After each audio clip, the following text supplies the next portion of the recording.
What's up, you guys? My name's Garrison Sakis. I'm an executive health advisor for 7 and 9 Fig founders, where I help them optimize their physiology to drive the most output, not just in their business, but also the most fulfillment in life, confidence, relationships, everything in between. I'm going to walk you guys through the top 10 peptides that every operator or high performer should know about and have in their tool belt. Now, before we dive in, obviously these peptides don't replace the right lifestyle factors like quality animal-based whole food nutrition, consistent exercise, sleep, stress management, as well as diligent comprehensive lab work to actually make data-driven decisions before you start throwing random things at yourself. If you don't know how to read and analyze lab work, shoot me a message or watch my previous video on the most important lab work values that you as a fellow operator should be focused on. With that being said, let's dive right in. First off, before we get into each compound, it's an absolute fallacy for you to believe that you can optimize your business maximally without you actually prioritizing the engine that drives the revenue and performance of the business, aka yourself. Personally, I don't care how many KPIs you track inside your business. If you don't even know what's going on inside your own body, almost none of that matters, and you're leaving endless potential, potentially millions of dollars on the table every single year.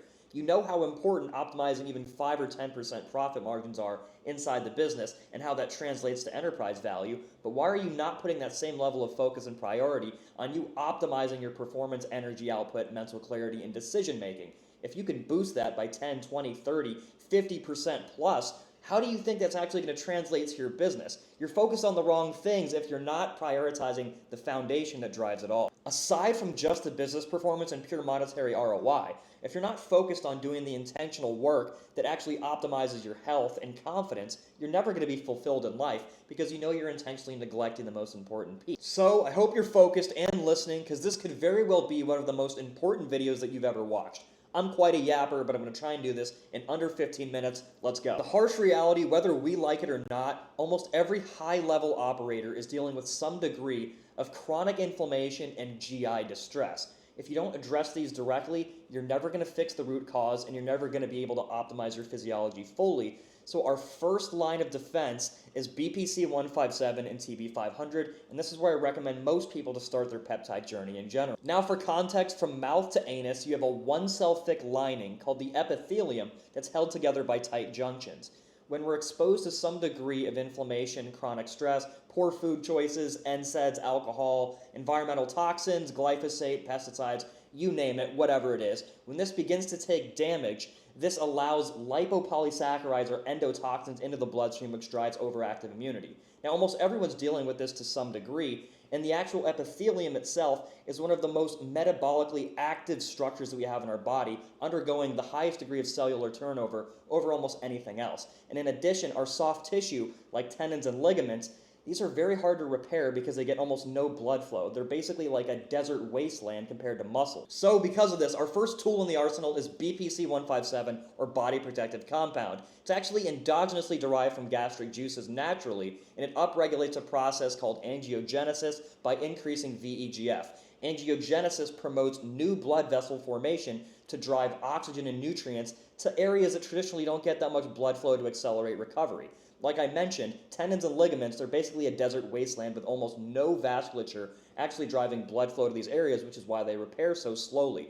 So when we increase the amount of BPC 157, we can actually drive new blood flow to these areas to accelerate that recovery. Like I mentioned, our one-cell thick lining of the GI tract is held together by tight junctions. BPC 157 directly acts on improving the integrity of these tight junctions to basically plug microscopic holes to allow less toxins into the bloodstream and providing better overall integrity of the GI tract. Don't get me wrong, BPC 157 is a great standalone intervention, but it works even better when we stack it with TB 500 or thymosin beta 4, which upregulates a protein called actin, which is essentially the scaffolding that holds all of our cells together, and it also upregulates cell migration and stem cell signaling, so we can actually provide the raw materials at the injury site to accelerate the repair. So think of BPC 157 like the pit crew, and TB 500 as the actual raw materials and everything that's needed to get the job done. This matters way more than you think, because this isn't just about healing old nagging injuries or slightly improving our gut health. Almost everyone has some degree of overactive intestinal permeability,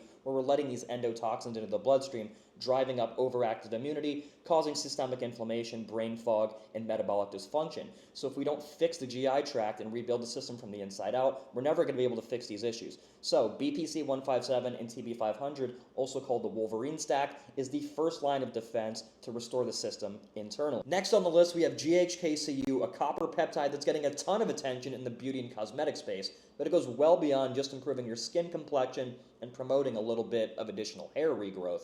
It actually is responsible for regulating over 4,000 genes, responsible for inflammation signaling, collagen synthesis, tissue repair, and nerve regeneration. So it's criminally underrated, and the improvement you get in skin complexion is actually just a byproduct of what it's doing underneath the surface by regulating metabolic health and inflammatory signal. Number 4, we have KPV, which is actually just a simple 3 amino acid peptide that is the most powerful anti-inflammatory that we've ever seen because it down-regulates our master inflammation signal, NF-κB. It stacks incredibly well with BPC, TB500, and GHKCU, which is why there are GLOW and CLO blends, but KPV is arguably the best standalone intervention for inflammation reduction and tight junction repair. So stacking this alongside BPC and TB500 is probably the best thing that you can do for your gut health in terms of peptide intervention. We should all know by now that chronic inflammation is the root cause of every issue that we deal with. Brain fog, low libido, low testosterone, downregulated thyroid, all hormone production, every metabolic dysfunction, overactive immune function, intestinal permeability, every issue that we can imagine all starts with chronic inflammation. So KPV is an amazing first line of defense because it's essentially our inflammatory master kill switch. Number 5 on the list, my personal favorite, retatrutide, our triple agonist of the GLP family. It goes well beyond semaglutide's GLP agonism because it's actually the most powerful metabolic health and longevity tool that we've ever seen because of the introduction of the GIP and glucagon receptor agonism. While yes, from the initial axis of the GLP receptor agonism, we do get reduced appetite, delayed gastric emptying, which helps us stabilize blood glucose levels, but with the GIP receptor agonism, we're now able to partition our carbohydrates much more favorably towards glycogen and training performance as opposed to just storing them as fat. It also allows us to maintain lower baseline insulin levels as a byproduct, which allows us to liberate more fat for energy. When we have chronically high insulin levels, we can't liberate that fat for energy, and it's basically just stuck on our body. Then we have the glucagon receptor agonism, which directly upregulates autophagy signaling, so basically clearing out old damaged cells that we don't want, that we can only normally tap into through long-duration fasting. And in addition, our liver is our master metabolic programmer that dictates our fuel substrate requirements that allows us to switch between glucose and fat. When we upregulate glucagon receptor agonism, we're telling our liver, hey dude, we've already got all of this fat all over our body. Let's just use that for energy much more readily availably. And it also upregulates mitochondrial output or oxidative phosphorylation. So we're increasing energy flux and overall energy turnover. So now we have more in, more out at a mitochondrial level, and we're leveraging the stored energy on our body instead of just being reliant upon the food that we eat that day. So from a metabolic health and restoration standpoint, we've never seen anything this good, and to rebuild the environment from the inside out, Reta, arguably our best standalone intervention. Number 6, we have MOTC, a mitochondrial-derived peptide. It's actually hard-coded into your mitochondrial DNA. This is essentially like our mitochondrial operating system. When we upregulate our MOTC levels, we drive a process called AMPK, which improves insulin sensitivity to partition food more favorably, it lowers inflammation, it improves glucose metabolism metabolic flexibility. So we're actually able to use fat and glucose for fuel more effectively. Basically like what Reta does, but from the inside out instead of the outside in. Reta is acting on hormone signaling to allow the mitochondria and cells to operate much more effectively. MOTC is basically reflashing the operating system from the inside out, so when you stack these together, you're getting the best of both worlds. What people don't realize is our energy, our mood, our cognition, and our ability to actually make decisions is heavily reliant upon our metabolic health and our ability to actually produce energy at the mitochondrial level. So if we're dealing with chronic inflammation and damaged mitochondrial structures, our energy production is massively impacted. So with the introduction of retatrutide and MOTC, we're able to restore this process from the inside out, and now this translates to much better decision making, better mental clarity, better mood, more energy, everything just runs smoother. Number 7, we have human growth hormone. Most people are talking about stacking things like CJC, ipamorelin, testosterone, sermorelin, any of the ghrelin agonists, growth hormone secretagogues, or growth hormone releasing hormone analogs, but in my opinion, you're scraping the bottom of the barrel relative to the real thing. We can only produce between 0.5 and 1 IU of growth hormone endogenously, so realistically, even though you're taking these CJC, ipamorelin, whatever it is, you're optimizing natural rhythmic pulses, but you're never able to push yourself into a realm that's super physiological. And realistically, if we want to optimize lipolysis, so the breakdown of fat, if we want to restore connective tissue more favorably, and also promote muscle growth more favorably in a very safe way, we might as well just take the real thing. When your cortisol or stress hormone levels are chronically elevated, you're down-regulating every process imaginable, and growth hormone production is no different. So your ability to actually manufacture growth hormone is compromised, and this impacts your sleep quality, connective tissue repair, and everything in between. So why not just introduce the real thing to improve our sleep quality and sleep architecture, or the actual phases of our sleep, so we can get more restorative, higher quality sleep? It's not just about the muscle growth or the fat loss here. This is about optimizing recovery at the highest level. Number 8, we have cerebrolysin, which essentially helps us rewire our neural plumbing and rebuild our cognitive infrastructure from the inside out. It directly upregulates BDNF, or brain-derived neurotrophic factor, as well as NGF, nerve growth factor.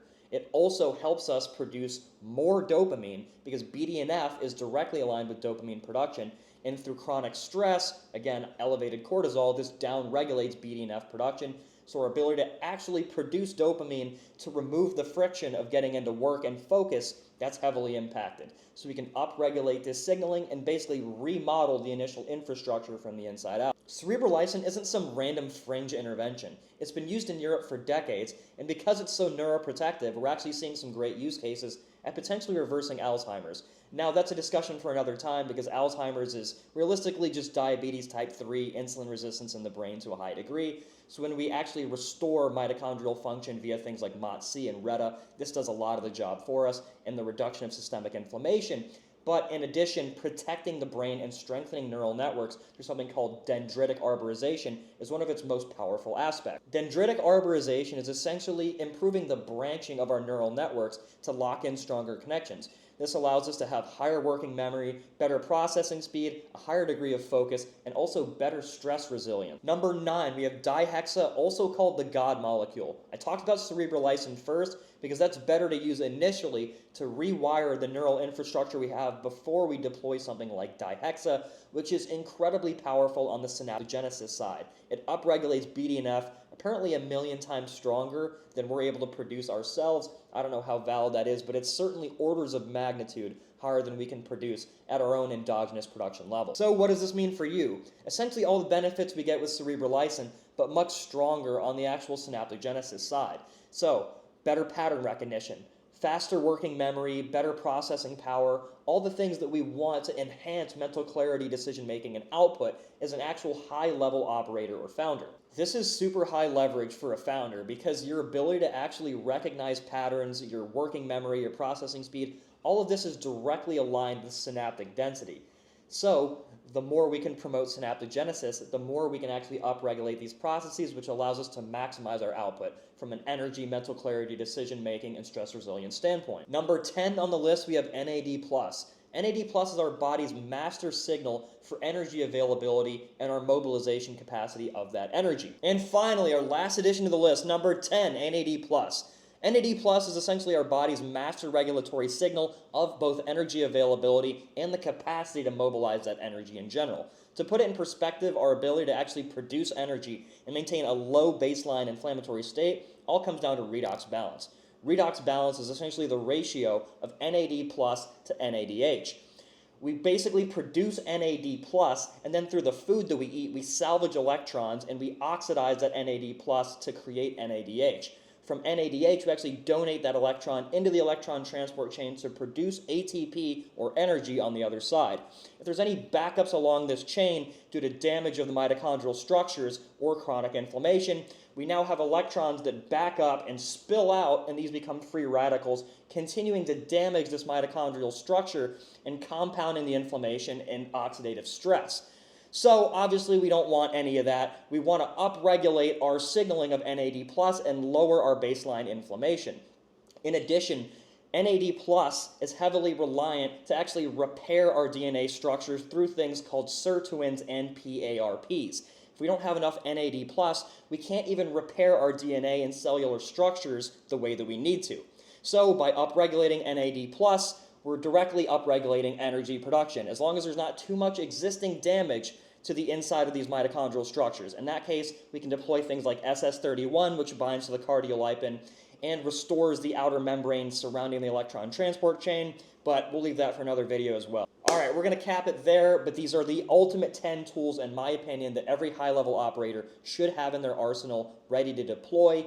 Again, these do not replace the foundational or primitive lifestyle factors that we need to have in place, like whole food animal-based nutrition, avoiding processed refined carbohydrates and seed oils, obviously managing stress the best we can, improving our sleep hygiene, getting 7 to 9 hours, exercising consistently both through structured resistance training and direct cardiovascular work. But in addition, when you have actually nailed the right habits, these are tools that we can layer on top to compound our efforts and maximize our inputs to drive the most outputs possible inside our business, as well as to optimize our own physiology. So if you're sick of settling for mediocre and not knowing what's going on under the hood, and you want to optimize your physiology the same way that you would for your business, front to back, and implement the right systems to actually maximize every aspect of your life, click the link in my bio, book a call, or shoot me a message on Instagram at GarrisonSakis, and we'll talk soon.